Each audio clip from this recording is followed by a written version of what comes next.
যে নিতাইয়ের বাড়ি যাই, তাহলে হা নিতাই হা গৌর বলে আমরা কাঁদতে পারবো। এই শিক্ষাই তো আমাদের আসে না এখনো।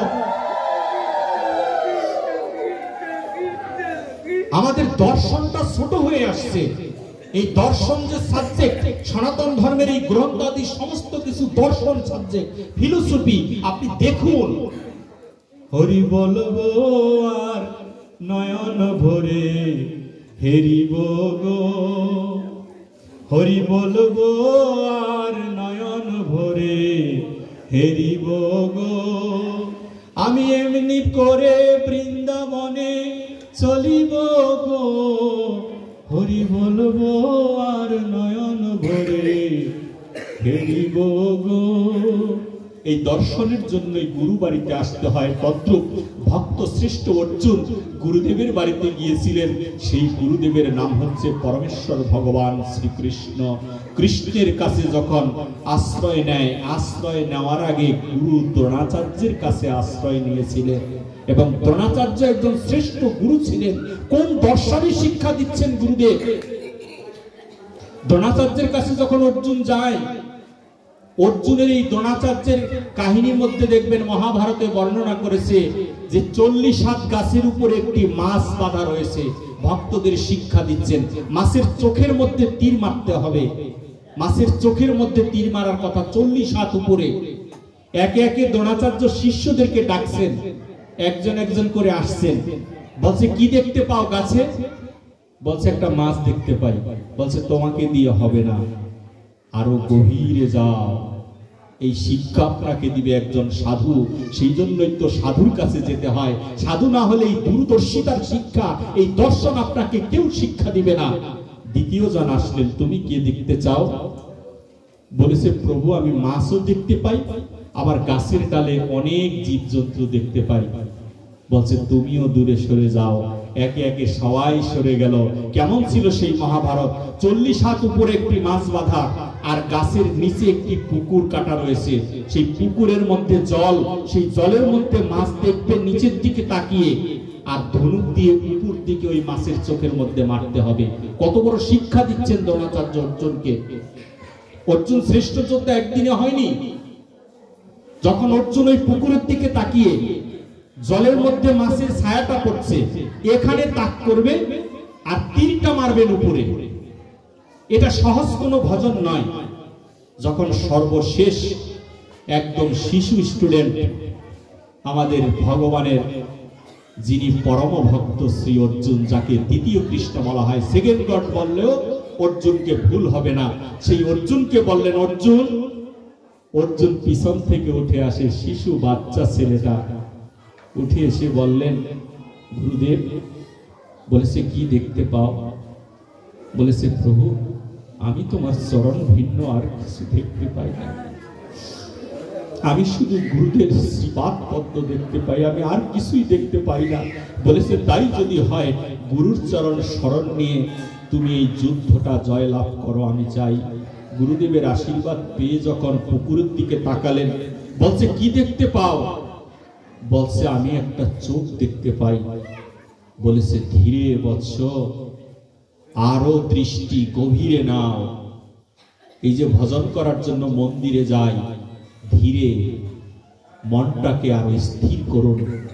মনটাকে স্থির করে, এই চর্মচক্ষু দ্বারা কিচ্ছু দেখতে পাবেন না, মনটাকে স্থির করে চর্মচক্ষু বন্ধ করে গুরুদেবের স্মরণ নিয়ে যদি রাধা কৃষ্ণের যুগল হৃদয়ের মাঝে স্থাপন করতে পারেন, তাহলে সেই দিনই আপনার ভজন হবে সিদ্ধ ভজন।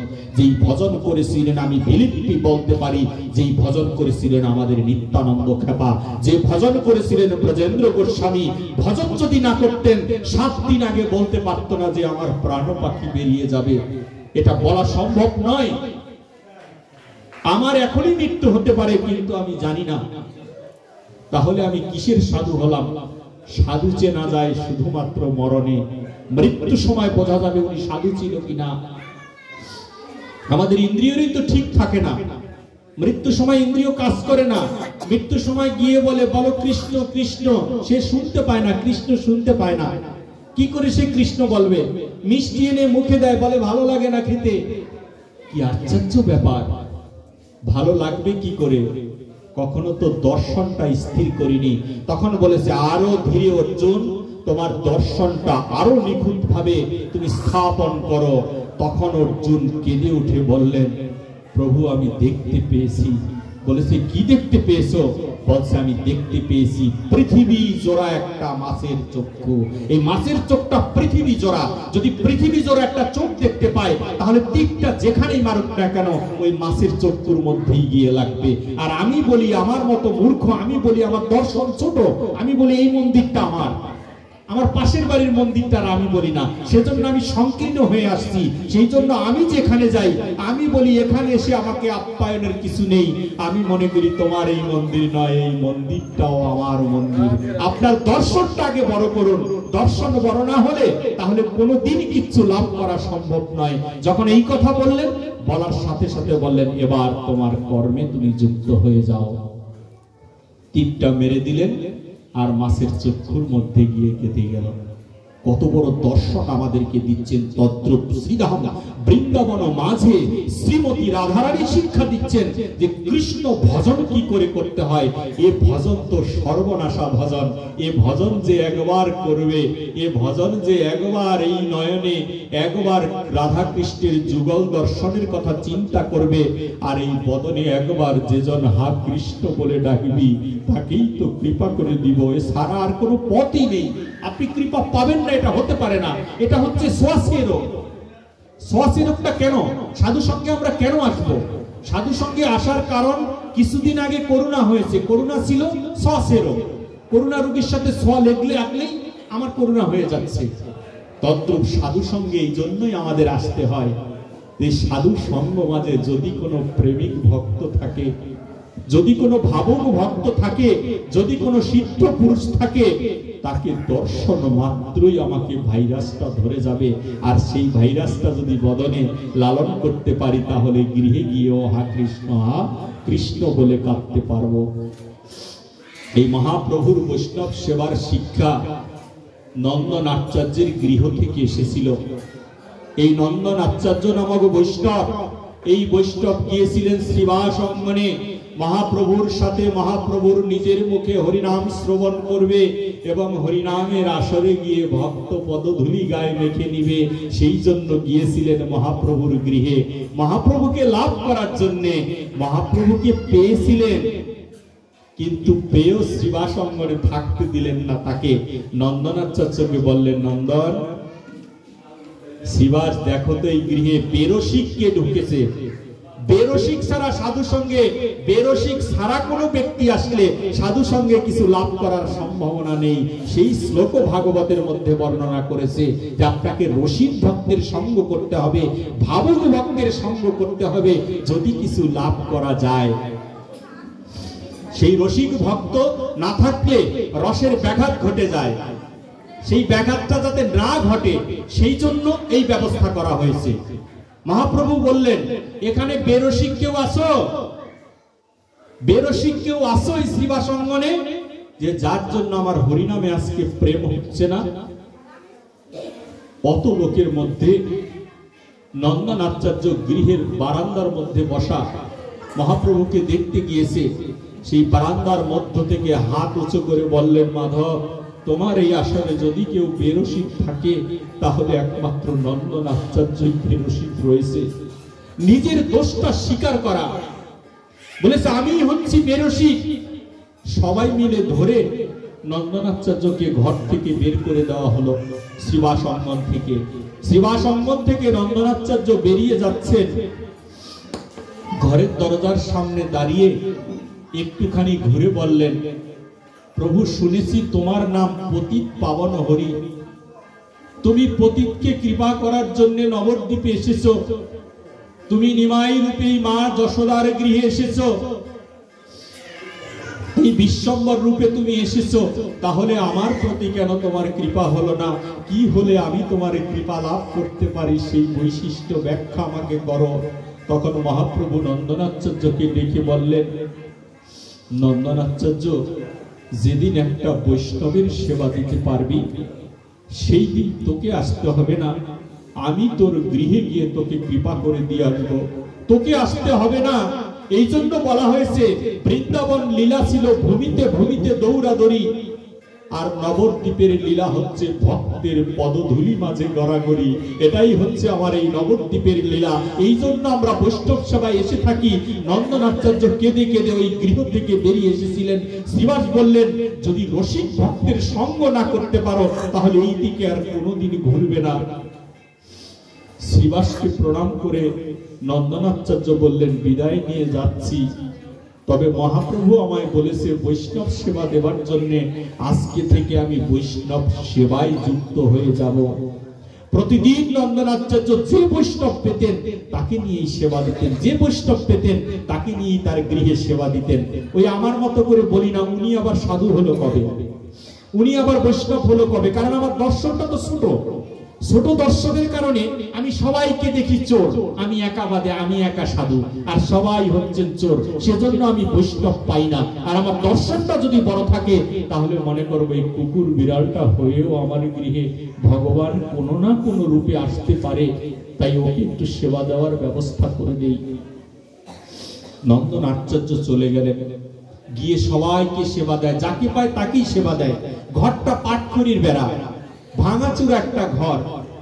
কিন্তু আচার্যের বিষয়, শেষের দিন যেদিন ভক্ত সেবা পেল না কাউকে, তখনই গিয়ে তিনি নদীতে স্নান করতে নামলেন আর দাঁড়িয়ে দাঁড়িয়ে কাঁদছেন, আজকে তো ভক্ত সেবা হলো না। হঠাৎ করে নদীর পাড়ে দাঁড়িয়ে দেখে শ্রীমন নিত্যানন্দ প্রভুর আবির্ভাব হয়ে গেল। প্রাণের ঠাকুর নিতাই, নিতাইয়ের কৃপা ভিন্ন, গৌরের কৃপা লাভ করা সম্ভব নয়। কবে মন এই জড়জাগতিক কামনা বাসনা ত্যাগ করে, কবে রে মন দুই ফোঁটা নয়ন জলে দুই বাহু তুলে হা নিতাই হা গৌর বলে কাঁদবি রে মন, সেই দিনই তো মানব জীবনে ধন্য হয়ে যাবে।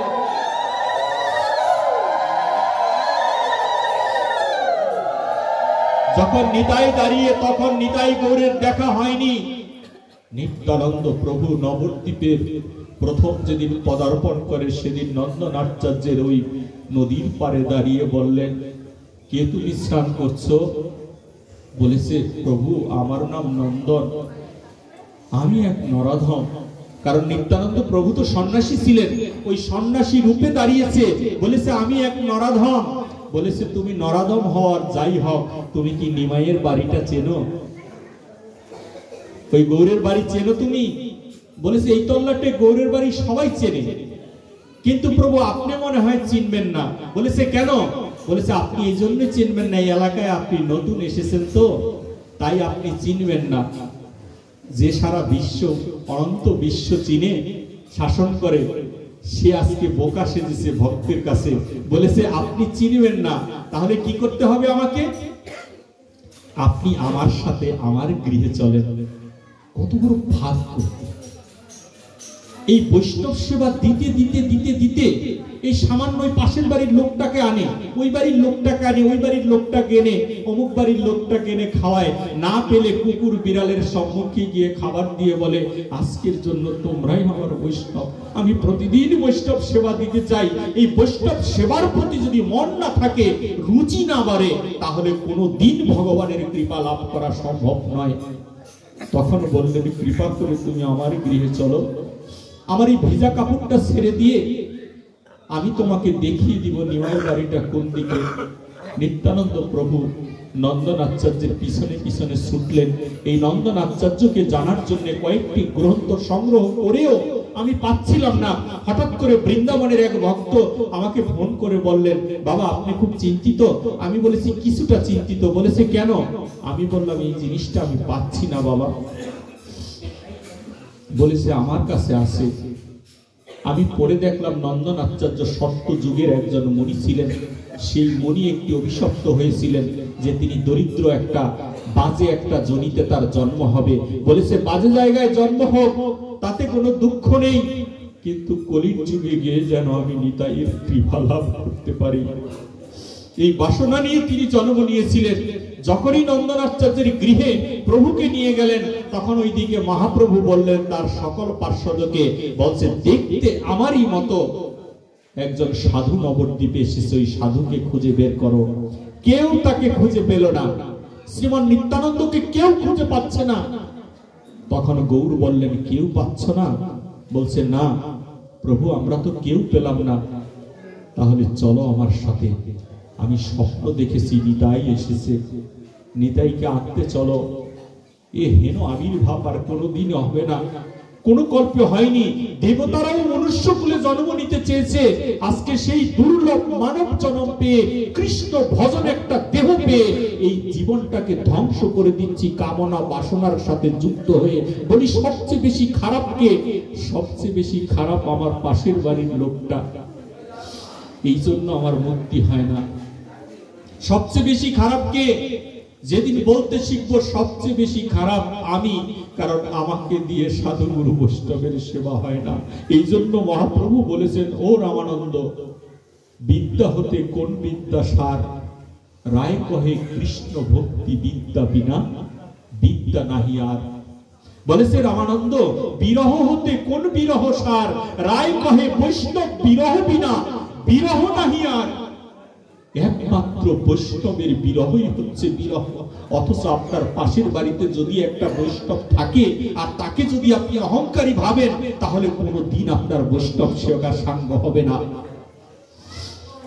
নন্দনাচার্যের গৃহে গিয়ে পতিত পাবন হরি আমার যখন প্রবেশ করে, ওই শ্রীপণ্ডিতাই বসে আছে ভাঙা ঘরের বেড়ার মধ্যে।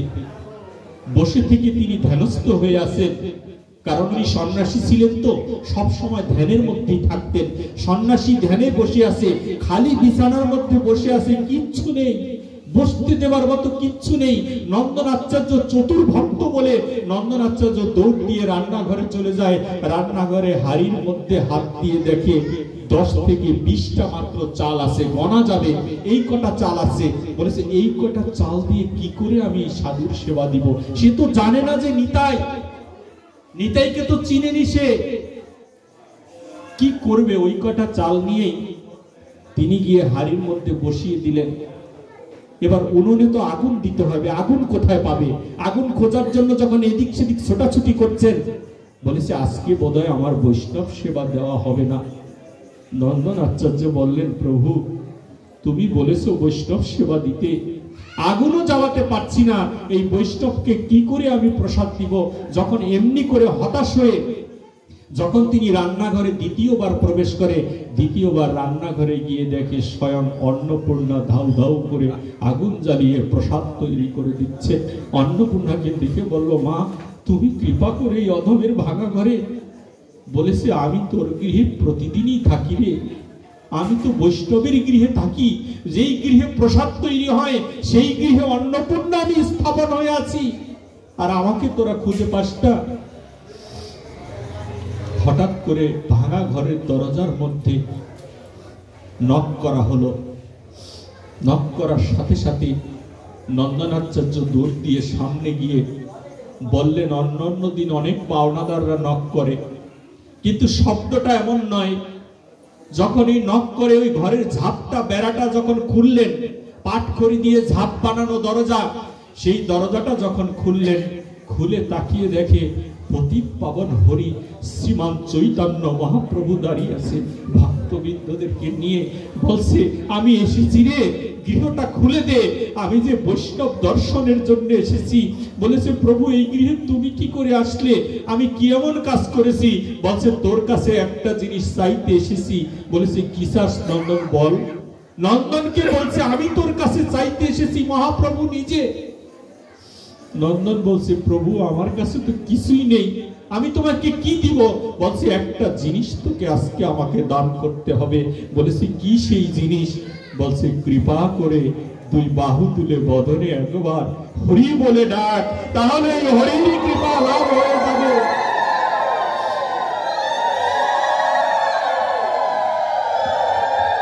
নন্দন নন্দনাচার্য বারান্দা থেকে হরি বলে কীর্তন করতে করতে নন্দনাচার্য মহাপ্রভুর চরণে যখন লুটিয়ে পড়ল, তখন নিত্যানন্দ মহাপ্রভু ধ্যানস্থ। নিত্যানন্দ প্রভুর ধ্যান ভাঙছিল না, তখন নিত্যানন্দ প্রভুর ধ্যান ভাঙানোর জন্য ভাগবতের শ্লোক পাঠ করার কথা বললেন চৈতন্য মহাপ্রভু। বললেন ওনার ধ্যান এভাবে ভাঙবে না। তাহলে কিভাবে ভাঙবে? বলছে ভাগবতের শ্লোক পাঠ করো। বরাহ বিরাম নটবর বপু করণীয় করম করম বিবৃতি বাসু বৈজয়ন্তী সে মালা রন্ধন বেনু অধর সুধায়া পুরায়াং বৃন্দারন্দিয়া গোপ বৃন্দেহি। ভাগবতের এই শ্লোক পাঠ করা হলো। যেই শ্লোকে সন্ন্যাসীর ধ্যান ভঙ্গ হয়ে গেল, যেই শ্লোক পাঠ করার মাধ্যমে নিত্যানন্দ মহাপ্রভু জেগে উঠলেন। কে গো তুমি এত সুন্দর করে কৃষ্ণের বর্ণনা করছো? তাকিয়ে দেখে আর কেউ নয়, চৈতন্য মহাপ্রভু দাঁড়িয়ে আছে। বলেছে কি এই শ্লোক? বলেছে এই বৃন্দারন্দিয়ম অর্থাৎ বৃন্দাবনে কথা আলোচনা করা হচ্ছে। বৃন্দারন্দিয়ম কে আলোচনা করছে? গোপ বৃন্দেহি। বলছে গোপ বৃন্দাবনের যে গোপীবালা, সেই গোপী যারা রয়েছেন তাদেরকে গোপ বৃন্দেহি বলা হয়, অর্থাৎ গোপী বৃন্দ যাদেরকে বলা হয়, সেই গোপীরা এই কথা কীর্তন আলোচনা করেছেন। বরাহ বিরাম, বরাহ শব্দের অর্থ হচ্ছে ময়ূর, বিরাম শব্দ অর্থ ময়ূরের পাখা। বরাহ বিরাম নট বড় বপু, নট বড় বপু। নট শব্দের অর্থ নাটক, বড় শব্দের অর্থ বড় একজন নাট্যকার। নট বড় বপু, বপু শব্দের অর্থ অঙ্গ। কৃষ্ণের অঙ্গটা এমন হয়ে আসছে মনে হয় সে একজন বড় একটা নাট্যকার, নাট্যকার হয়ে ত্রিভঙ্গ মুরারি হয়ে দাঁড়িয়ে আছে আজকে ব্রজগোপীর সামনে। তিনি কি পরে আছেন? বিবৃতি বাসু। বিবৃতি, বিবৃতি শব্দের অর্থ সুন্দর, আর বাসু শব্দের অর্থ হচ্ছে বসন। কৃষ্ণ সুন্দর বাসি করে বসে আছে। কর্ণীয় করণ কারম, বলেছে কর্ণীয় মানে কানের মধ্যে, করণ কারম এমন সুন্দর করে স্বর্ণের গহনা দিয়ে গহনা বানিয়েছে, কানের দুল পরা হয়েছে, সেই কথা ভাগবত বলছেন। কর্ণীয় করণী কারম বলেছে এত সুন্দর একটি ড্রেস পরে কৃষ্ণ ময়ূর পাখা পরে বসে আছেন। সেই ময়ূর পাখাটা হেলে আছে কোন দিকে? ময়ূর পাখা বামে হেলে রয়েছে। বলেছে বামে হেলিয়ে দিলে কেন? রাধারানী বামে বলে ভাগবত আলোচনা করছে। বলছে রাধারানী বামে, তাই তোমার চূড়া বামে হেলে? বলেছে না গো, রাধারানী বামে সেজন্য নয়, রাধারানীর শ্রী চরণ রয়েছে আমার বামে, তাই তো আমার চূড়াও, মাথার চূড়াও বামে হেলে গিয়েছে। রন্ধন বেনু অধর সুধায়া পুরায়াং। রন্ধন, রন্ধন শব্দের অর্থ হচ্ছে ছিদ্র। রন্ধন বেনু ছিদ্রকৃত বাঁশি, বেনু শব্দের অর্থ বাঁশি। রন্ধন বেনু অধরের সুধায়া পুরায়াং, অধরের সুধা দিয়ে পূরণ করে দিচ্ছে এই বাঁশিকে শ্রীকৃষ্ণ। এমনই মনে হচ্ছে যে ছিদ্রকৃত একটা বাঁশি। তখন বৈষ্ণব সমাজ প্রশ্ন করেছে ব্যাসদেবকে, বলেছেন যে ব্যাসদেব তুমি কৃপা করে বলো ছিদ্রকৃত বাঁশি কি করে কৃষ্ণ সেবায় লেগে যেতে পারে? ছিদ্র কোনো কিছু কৃষ্ণ সেবায় লাগে না। ছিদ্র যদি একটা আপেল হয় আমরা কৃষ্ণ সেবায় দেই না। এই মৃদঙ্গটা যদি ছিদ্র হয় ভগবানের সেবায় লাগবে না, বাজালে বলে বন্ধ করো, বেসুরে বাজছে। হারমোনিয়ামটা ছিদ্র হলে বলে বেসুরে বাজছে, একে বাজায়ও না। ওই জুড়িটা যদি ফেটে যায় বলে ক্যান ক্যান করছে, ওকে আর বাজায়ও না। কাশিটা ফেটে গেলে বললে ওকে বাজাবে না। তাহলে একটা বৃক্ষ, সেই ছিদ্রকৃত বৃক্ষটা কি করে কৃষ্ণ সেবায় লেগে যাচ্ছে বৃন্দাবন লীলায়? তখন পরমেশ্বর ভগবান শ্রীকৃষ্ণ বলেছিলেন যে এটা কৃষ্ণ সেবায় কি করে লাগলো জানতে চাও? ওই বৃক্ষ আমার কাছে আবেদন করেছিল। বৃক্ষকে যখন বাজার বাঁশ থেকে কেটে আনলেন, ঝাড় থেকে যখন কেটে আনলো, আনার পরে বৃক্ষ বলল সবাই মাধব তোমার সেবায় লেগে গেল, কিন্তু আমি বৃক্ষকুলে জন্ম নিয়ে আমি তো তোমার সেবায় লাগতে পারলাম না। কৃষ্ণ বলেছে তুই তো ছিদ্র, তুই তো পচে গিয়েছিস, ছিদ্র হয়ে গেলে তোর কি দাম আছে? এই জন্য তুই আমার সেবায় লাগলি না। বৃক্ষ বললে না প্রভু, আমি নিজে ছিদ্র হইনি, তোমার যে দুর্লভ প্রাপ্ত মানব, সর্বশ্রেষ্ঠ জাতি এই মানব জাতি, এই মানব জাতিরা কেটে এনে বাঁশি বানানোর জন্যে আমাকে জোর করে লোহা গরম করে আমাকে ছিদ্র করে দিয়েছে। একটা ছিদ্র নয়, ৬টা ছিদ্র করে, ৭টা ছিদ্র করে আমাকে ধ্বংস করে দিয়েছে।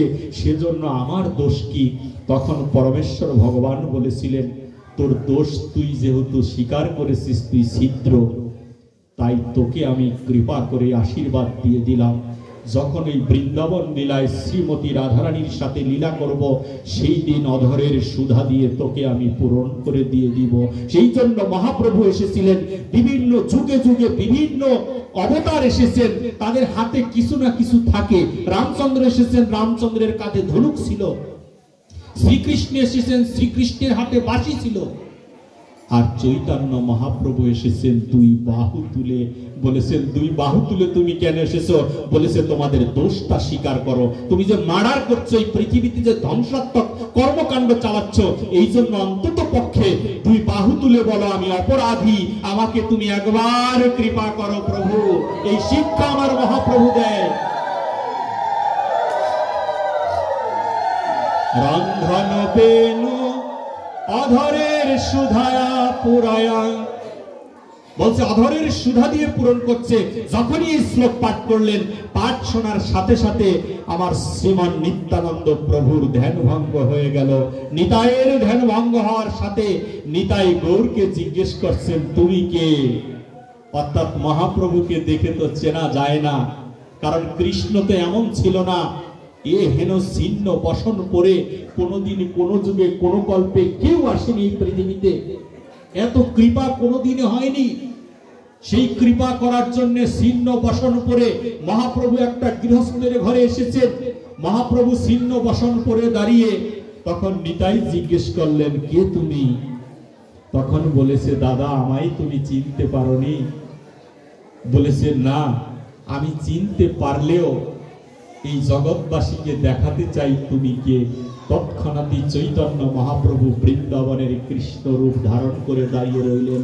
আর ওই নবদ্বীপের মানুষ দেখলেন একদিকে কৃষ্ণ দাঁড়িয়ে, আর যখন নিতাইয়ের দিকে তাকালেন তখন দেখলেন ওইখানে নিতাই নেই, ওইখানে দাদা বলরাম দাঁড়িয়ে আছে। দুই ভাইয়ের অমৃতময় লীলা এই নন্দনাচার্যের গৃহে উপস্থিত হলো কোন গুণের কারণে?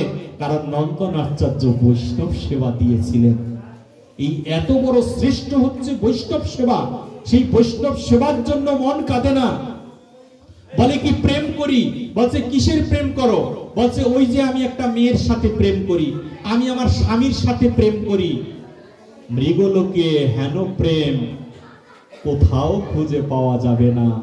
এই প্রেম এই মৃগলোকে হয় না। যেই প্রেম রাধা কৃষ্ণের প্রেমের কথা বলা হয়েছে, জীবে জীবে করে প্রেম তাকে বলি কাম, জীব পরমে করে প্রেম ধরে প্রেম নাম। আপনি তো একটা জীব হয়ে আরেকটা জীবের সাথে প্রেম করছেন, সেটা হচ্ছে কাম। আপনার কাম পূরণ করে নিচ্ছেন আপনি, আপনার ইন্দ্রিয় তৃপ্তির জন্য আপনি আরেকটা জীবকে ভালোবাসছেন, কিন্তু পরমের সাথে একদিনও প্রেম করা হয়নি। সেই প্রেমের নাম, ওই প্রেম যদি করা যায় তাহলে সেটাই প্রেম নাম ধরে, সেটাকে নাম ধরে। আর এই যে যেগুলো করতেছি এগুলো হচ্ছে জড় কাম, কামনা বাসনা পূর্ণ করার জন্য আমরা এসেছি এই পৃথিবীতে, এটাই আমরা মনে করছি। কিন্তু এই পৃথিবীতে আসার মূল উদ্দেশ্য কি? এই মানব জীবন কিসে ধন্য হবে? এই মানব জীবনের শেষ কোথায়? আজকে দুর্লভ জন্ম পেয়েছি এবং আমার ভাগ্যটা কেমন দেখুন। হয়তো কোনোদিন বৈষ্ণব সেবার পাশ দিয়ে আমার এই জীবনের আগে হয়তো শৃগাল কুকুর ছিলাম, শৃগাল কুকুর হয়ে জন্ম নিয়েছি। আবার হয়তো আমার কর্মগুণে আমি হয়তো শৃগাল কুকুর হয়ে জন্ম নিতে পারি। কিন্তু ভক্তদের চরণে আমাদের প্রার্থনা করা শিখতে হবে, হে বৈষ্ণবগণ, যদি এই জীবনটা চলে যায়, নিজের কর্মগুণে যদি কখনো শৃগাল কুকুর হয়ে জন্ম নেই, তাহলে সেই শৃগাল কুকুরটা যেন সাধুগুরু বৈষ্ণবের পাশ দিয়ে ঘুরে বেড়ায়। আর ওই বৈষ্ণবদের উচ্ছিষ্ট ফেলে দেওয়া সেই উচ্ছিষ্ট খেয়ে যেন আমি জীবন ধারণ করতে পারি। এইরূপ বাসনা আমাদের ভক্ত সঙ্গে করতে এসেছি, অথচ সেইটা না করে একদিনই ভক্তদের কাছে প্রার্থনা করলাম না, ওহে বৈষ্ণব ঠাকুর দয়ার সাগর, এ দাসে করুণা করো। একদিনও প্রার্থনা করলাম না, সাধুর বাড়িতে জন্ম হলো ঠিকই, কিন্তু জীবনটা বৃথায় চলে গেল। বৈষ্ণব সঙ্গ করা হলো না। বৈষ্ণব সঙ্গ করতে সে কি পেলাম? একদিন জিজ্ঞেস করলাম না, রে মন কি পেয়েছি এইগুলো করে? মারামারি, হানাহানি, কাটাকাটি, ধ্বংসাত্মক কর্মকাণ্ডের সাথে যুক্ত হয়ে গেলাম, অথচ প্রণাম দিতে শিখলাম না, সাধুদেরকে চিনতে শিখলাম না। তাই তো আমাদের আজকে এই দুঃখ দুর্দশা আমাদের ছাড়ছে না। আমি একটি উদাহরণ দিয়ে আজকের এই ভাগবত বিশ্রাম দিব, এবং এই আশ্রম কমিটি একা নয়, আপনাদের সকলের সহযোগিতায় আজকে এই ব্রজেন গোসাইয়ের মতো সাধুর তিরোধাম দিবস উপলক্ষে এই আশ্রমে দুটি প্রোগ্রাম করা হয়। একটি হলো ব্রজেন গোসাইয়ের তিরোধাম দিবস, আরেকটি হচ্ছে নিত্যানন্দ খ্যাপার তিরোধাম দিবস। নিত্যানন্দ খ্যাপার তিরোধাম দিবস উপলক্ষে হরিনাম যজ্ঞের আয়োজন করা হয় কার্তিক মাসে, আর এই চৈত্র মাসে ব্রজেন খ্যাপার তিরোধাম দিবস উপলক্ষে সাধুগুরু বৈষ্ণবের সেবার আয়োজন করা হয়। আপনাদের কাছে যদি এই অধম কোন অপরাধ করে থাকি, তাহলে আমাকে নিজ গুণে ক্ষমা করে দিবেন। সারা বিশ্বে এখন টানা পড়ার দিন চলছে। ভাগবতের আসরে রাজনৈতিক আলোচনা চলছে, ভাগবতের আসরে পিয়ানো বাজানো হচ্ছে, কেউ প্রতিবাদ করি না আমরা। আপনাদের সামনে যদি এমন ঘটনা ঘটে, আপনারা দাঁড়িয়ে ওই পাঠক বা প্রচারককে বলবেন যে আপনি এই ভাগবত কোথায় বসে শুনছেন। আপনি একটা ভাগবতের শ্লোক আপনার এই পাঠের মধ্যে আমরা শুনলাম না। আমরা ভাগবত শুনতে এসেছি, রাজনৈতিক আলোচনার জায়গা এটা নয়। এই প্রতিবাদী আমরা কবে হব? আমার এই জীবনের কোনো প্রাপ্তি নেই, আমি এই মানব জীবনে আমি আর কোনো প্রাপ্তি চাই না। কারণ এই ভাগবতের সাথে যুক্ত হয়ে যা দান করেছেন সনাতনীরা, এর চেয়ে বড় প্রাপ্তি আমার আর কিছুই প্রয়োজন হয় না। যেমন এখানে উপস্থিত রয়েছেন আমাদের পরীক্ষিত বাবু, উনি এই আশ্রমের একজন শিষ্য। আমাকে জিজ্ঞেস করা হয়েছিল একবার নয় বহুবার যে আপনি ভাগবতে যান, আপনি প্রণামী গ্রহণ করেন না, ঠিক আছে, গাড়ি ভাড়াটা নেন। আমি বলছি গাড়ি ভাড়া নেওয়া যাবে না। এবং এই যে সুখরঞ্জন দাস মহাশয়, ওনার কথা আমার ব্যাখ্যা করার কোনো ভাষা নেই। ওনার জীবনে অনেক সমস্যাও গিয়েছে, তারপর ওই বিনা প্রণামীতে ভাগবতের পিছনে লক্ষ লক্ষ টাকা দান করেছে, ওনার নিজের পরিশ্রমের টাকা। বলেছে মামা টাকা দিয়ে কি করব, যদি বৈষ্ণবের সেবায় না লাগি তাহলে টাকা দিয়ে কোনো লাভ নেই। আমাকে প্রশ্ন করা হয়েছে যে আপনি কেন এইগুলো নেন না, বাটার প্রণামীটা তো আপনার উদ্দেশ্যে দেওয়া হয়েছে। বলছে প্রণামী আমি গ্রহণ করি, আমি সবাইকে বলি প্রণামী আমি গ্রহণ করি, কিন্তু এই টাকাটা আমি নিয়ে যাই না। কেন নিয়ে যাই না? যারাই প্রণামীটা দিল তাদের এই টাকাটা যেন বৈষ্ণবের সেবায় লেগে যায়, সেই জন্য আমি এটা রেখে যাই। আমাকে শেষবারের মতো পরীক্ষিত বাবু, উনি এই আশ্রমের একজন ভক্ত, উনি আমাকে ফোন করে জিজ্ঞেস করেছিল, উনি এখানেই বসা আছে, তাই ওনার সম্মুখে আমি বলছি। আমাকে বলছে প্রভু আপনি অন্তত না নেন, আপনার কিছু নেওয়া দরকার নাই, কিন্তু আপনার সাথে আমরা 20-25 অনেক সময় 50 জন লোকও যাই ভাগবতে। তো অনেক কমিটি আমাদেরকে ধরে যে আপনাদের গাড়ি ভাড়ার টাকাটা দেই অন্তত পক্ষে।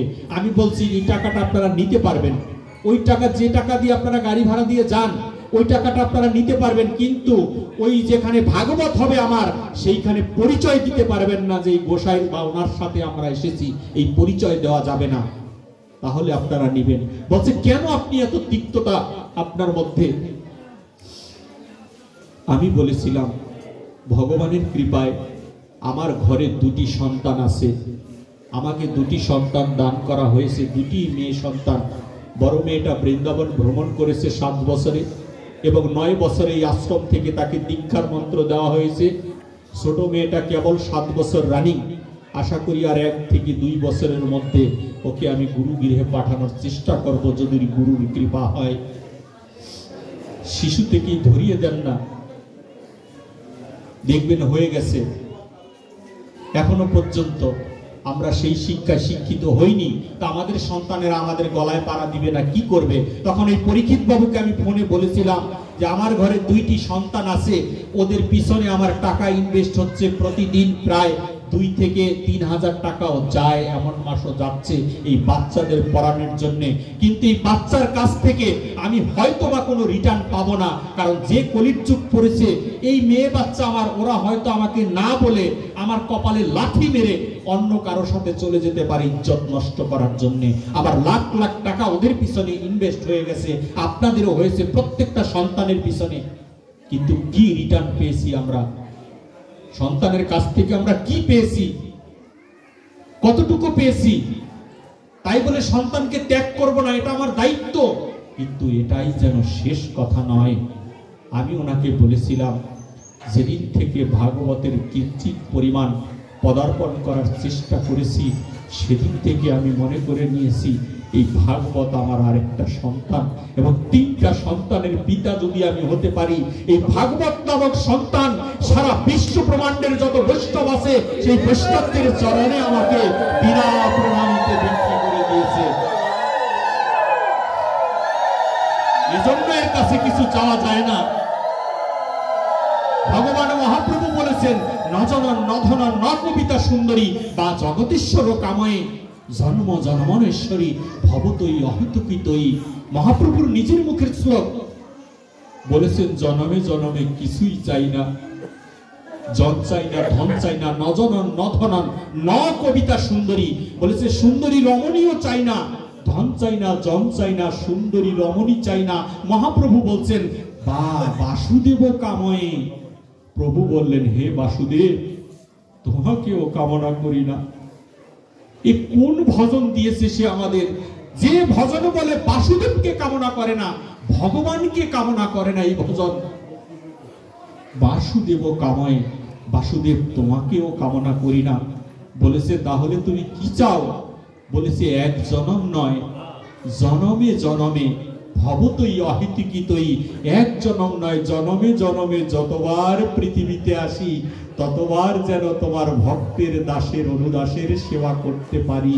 এই শিক্ষা আমার মহাপ্রভু দেয়। অথচ আমি চেয়ে বসি প্রণাম দিয়ে, এই ভাগবতে প্রণাম দিয়ে, এটা চাওয়ার বিষয় নয়। নিজের সন্তানের কাছে যেমন চাওয়া যায় না, এই শিক্ষা আমাদের সুখদেব গোস্বামী দিয়েছেন। সুখদেব গোস্বামীর অমৃতময় ভাগবত নামক প্রসাদ যদি না আসতো, সাধু সঙ্গ আমরা পেতাম না। উলঙ্গ হয়ে এই সাধু, উলঙ্গ হয়ে সাধু এইখানে বসে ব্যাস আসনে বসে ভাগবত কথামৃত প্রচার করেছেন। কেন? যে আসনে রাজা পরীক্ষিত থাকে সেইখানে পাঠক কি করে উলঙ্গ হতে পারে? বস্ত্রের কি অভাব ছিল? রাজা পরীক্ষিত স্বর্ণ দিয়ে বস্ত্র তৈরি করে দিতে পারতেন এই সাধুকে। অথচ সাধু সুখদেব গোস্বামী বলেছেন, আমি কামনা বাসনা শূন্য হয়ে তারপরে হরি কথা কৃষ্ণ কথা বলার চেষ্টা করছি। এই কামনা বাসনা শূন্য দেখাবার জন্য সে উলঙ্গ হয়ে ভাগবত কথা প্রচার করেছেন। আজকে সেই ব্যাসাসন, এটাকে বলা হয় ব্যাসাসন, এর ব্যাখ্যা আমি অনেক জায়গায় দিয়েছি। ব্যাসাসন কেন? সুখদেব গোস্বামীকে প্রশ্ন করা হয়েছে, ব্যাসাসন কেন? আপনার পিতা কেন ভাগবত শুনতে এসেছে? ওইখানে 10,000 মুনি ঋষি ছিল। ওই 10,000 মুনি ঋষিদের মধ্যে সবাই কৃষ্ণ ভক্ত ছিল না। ওইখানে অন্য অন্য গুরুদেবের দীক্ষিত ছিল, যারা শক্তি মন্ত্রে দীক্ষিত দেবতা পূজারী, তারাও ওই আসরে ছিল। 10,000 মুনি ঋষিদের মধ্যে বসেছিল। সুখদেব গোস্বামীকে বলা হয়েছিল, আপনি ব্রাহ্মণের ঘরে জন্ম, অন্তত পক্ষে একটু পৈতাটা তো পড়তে পারতেন। পৈতা তো পড়লেন না। সুখদেব গোস্বামী পৈতাও পড়েননি। তখন সুখদেব গোস্বামী মুনি ঋষিদের বলেছিলেন, আমি পৈতা পড়েছি, তোমরা দেখতে পাও না, তোমরা কি দেখবে পৈতা কোথায়? বলেছে, হ্যাঁ আমরা দেখতে চাই। সবাই তাকিয়ে দেখে সুখদেব গোস্বামীর কাঁধের উপর দিয়ে একটা পৈতা। বলেছে, এই পৈতা কি করে